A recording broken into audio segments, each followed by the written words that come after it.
BFM Business, Intégral Placement, idée de placement. Avec la fin de l'année qui approche, il y a un placement qui monte en puissance. Le vin, oui.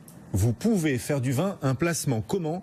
On va vous répondre avec Angélique Delangsin qui vient de nous rejoindre. Bonjour Angélique. Bonjour Guillaume. Directrice générale déléguée d'Ideal Wine depuis des années. Et des années, les cours du vin, Angélique, progressent régulièrement. Les indices qui suivent les cours du vin, d'ailleurs, font mieux que le CAC 40 sur longue durée, c'est ça ?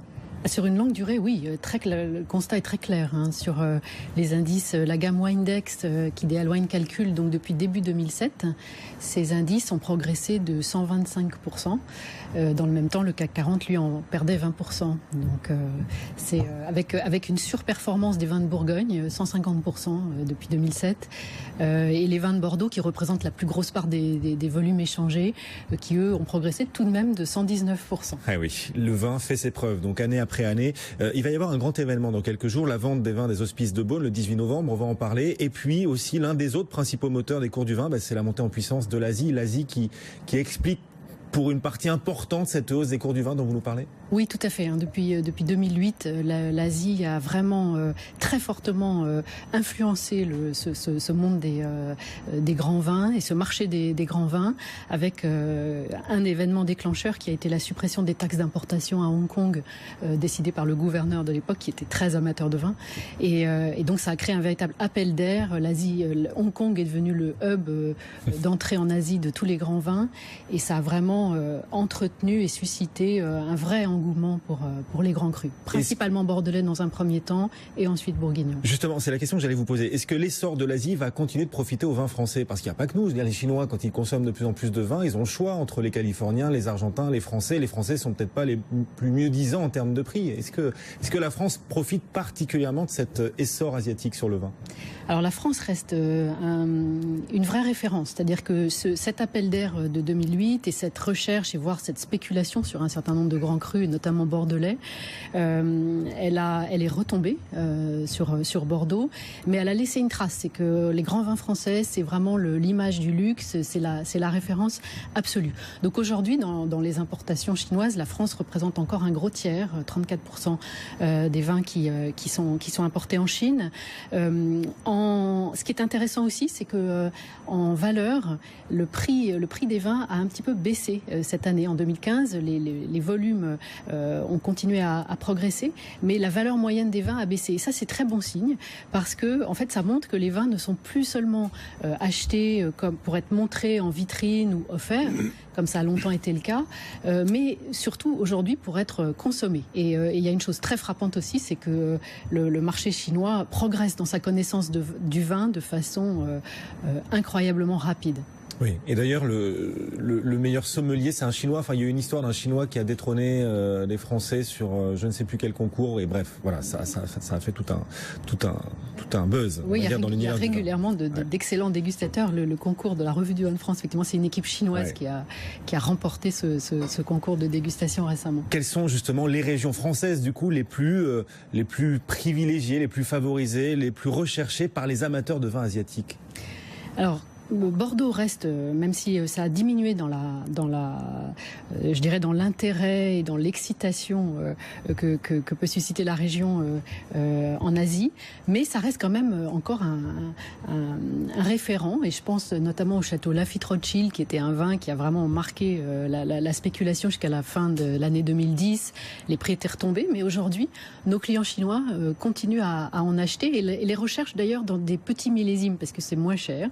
L'effet millésime est moins marqué en Chine et du coup ce vin continue à être une référence. Donc ça c'est pour Bordeaux. Le château Lafite n'est pas le seul qui soit recherché aujourd'hui. Tous les grands crus restent quand même. Nous en vendons beaucoup en Asie.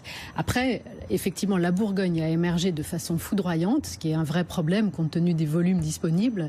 Donc ça a fait véritablement exploser les prix de grands domaines comme la Romanée Conti, les domaines domaines Munier, Roumier, qui aujourd'hui ont atteint des niveaux de prix plafond. On les voit moins progresser ces derniers temps.